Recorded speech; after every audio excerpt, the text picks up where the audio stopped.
Okay, so I'm going to prove number 2 and 3. Number 2 is with the constant, multiplying by a constant, and then the number 3 is the summation. So I'm going to prove both of those. So number 2, we have this. So we start with this.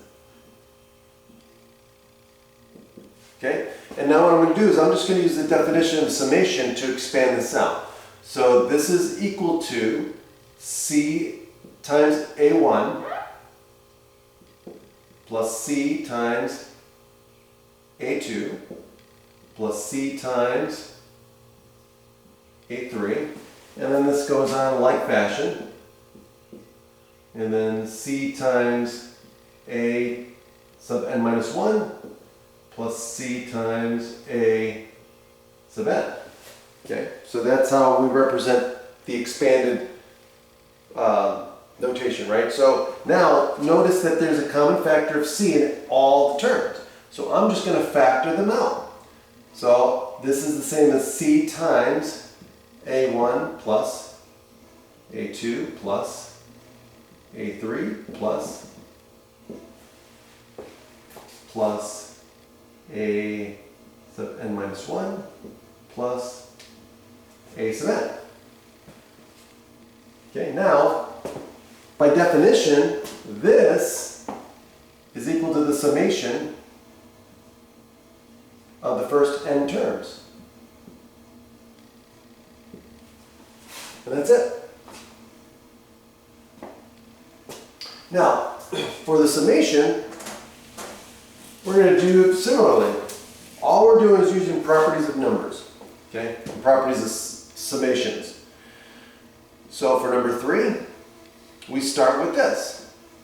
So again, we start off with the let A sub 1 through A sub n be and B sub 1 through B sub n be terms or sequences, okay? And n is a positive integer, so I equals 1 to n of B sub I plus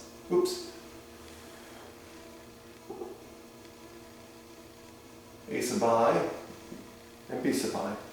Okay, now what I'm going to do is I'm just going to expand it out using the definition of a summation. So now what I'm going to do is start here. So this is going to be B1, or excuse me, A1 plus B1 plus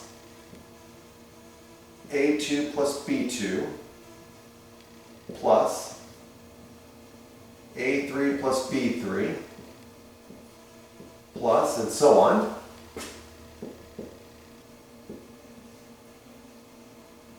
A n minus 1 plus B n minus 1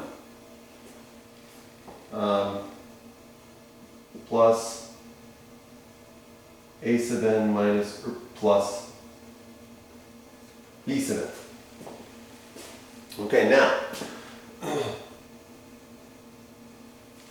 all I'm going to do is use the commutative property of sums, right? So this is just one long sum. So I can move terms around, right? Using the commutative property.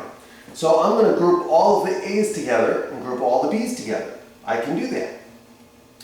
So this is going to be A1 plus A2 plus A3 plus all the way down to A sub n minus 1 plus A sub n plus, now I'm going to group the B's together, B1 plus B2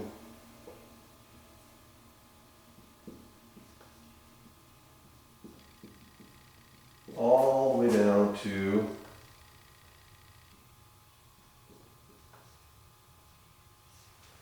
B sub n. And now I can just go use the definition of a summation.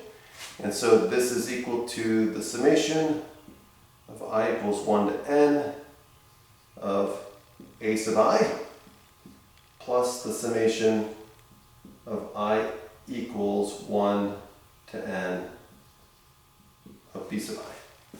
We're done. That's it. Have a great day.